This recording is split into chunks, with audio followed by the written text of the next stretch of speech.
From ABC, this is World News Tonight with Peter Jennings. Good evening. We begin tonight with a delicate issue of U.S. relations with the Soviet Union, at a moment when the Soviet Union is verging more than ever on chaos.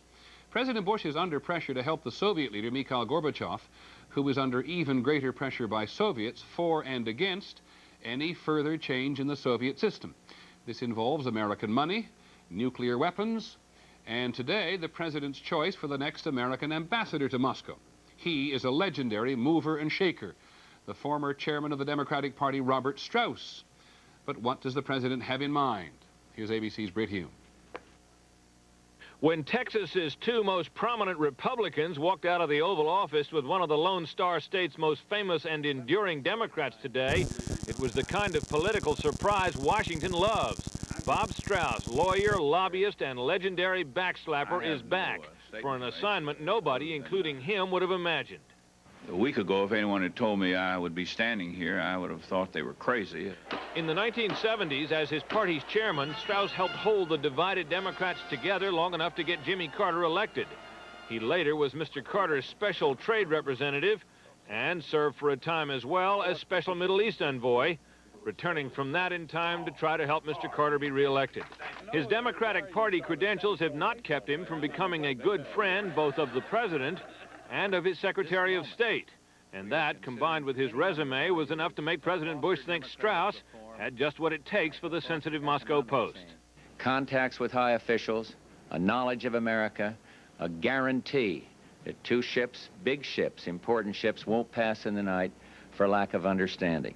And there's the added bonus that it might be harder for Democrats to attack Bush-Soviet policy with one of their elders helping carry it out, though Strauss naturally played that down. I don't think my appointment handcuffs anybody from criticizing anyone they want to on anything. Senior officials say this appointment is mostly an effort to soothe Soviet leader Gorbachev, who's complained privately the administration is backing away from him. With the administration opposed to his request for billions in direct aid, the president thought it useful to send Moscow a personal friend, as well as a renowned member of the Washington establishment. The Soviets are said to be delighted. Britt Hume, ABC News, the White House. Mr. Strauss has to be confirmed by the Senate, and he almost certainly will not be at his post in time for the next major event in U.S.-Soviet relations, a summit meeting in Moscow, which could take place as early as the end of this month. That meeting between Mr. Bush and Mr. Gorbachev will depend on the outcome of negotiations going on now to reduce each other's arsenal of nuclear weapons even further. ABC's Barry Dunsmore on the obstacles that remain. Despite a dramatic improvement in U.S.-Soviet relations, both sides still have the long-range nuclear weapons to destroy each other many times over. The treaty to cut each side's nuclear arsenals by 35 to 50% has been hung up on the issue of verification. For example, how to make available to both sides the computer data transmitted during each other's missile tests, how to count the number of warheads on missiles, how the production of mobile missiles can be monitored.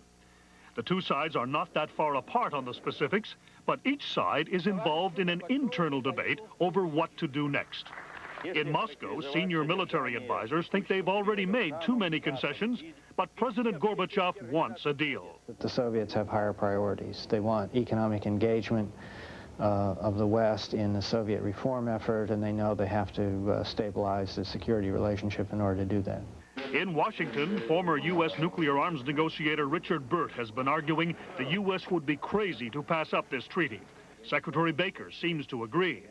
But National Security Advisor Brent Scowcroft and some Pentagon officials are less enthusiastic. They want tougher verification procedures. Other critics worry that the treaty will leave Moscow with the warheads and missiles it would need to mount a decisive first strike. And so the hard part is going to be for the U.S. and the Soviet Union to resolve the differences in their own capitals. Once that's done, the actual negotiations should move swiftly, with a treaty ready for signing in a matter of weeks. Barry Dunsmore, ABC News, the State Department. A word about the president in China today. President Bush marked the second anniversary of the crackdown in Tiananmen Square today by condemning what he called the brutal and arbitrary use of deadly force by the Chinese military 2 years ago. He also defended his policy of giving China most favored nation trading status, saying that our goal is to remain engaged to foster China's return to reform. And a domestic political note from the White House, word that the Attorney General Dick Thornburgh will leave his job at the end of July to run for the Senate from Pennsylvania. Mr. Thornburgh used to be the governor of Pennsylvania. He will try to fill the unexpired term of Republican John Hines, who was killed in a plane crash in April. Mr. Thornburgh was criticized today for staying on at the Justice Department until he actually gets the nomination, but it is not illegal. In a moment, the House of Representatives nears a showdown on civil rights. On the American agenda tonight, getting the message about AIDS across to adolescents.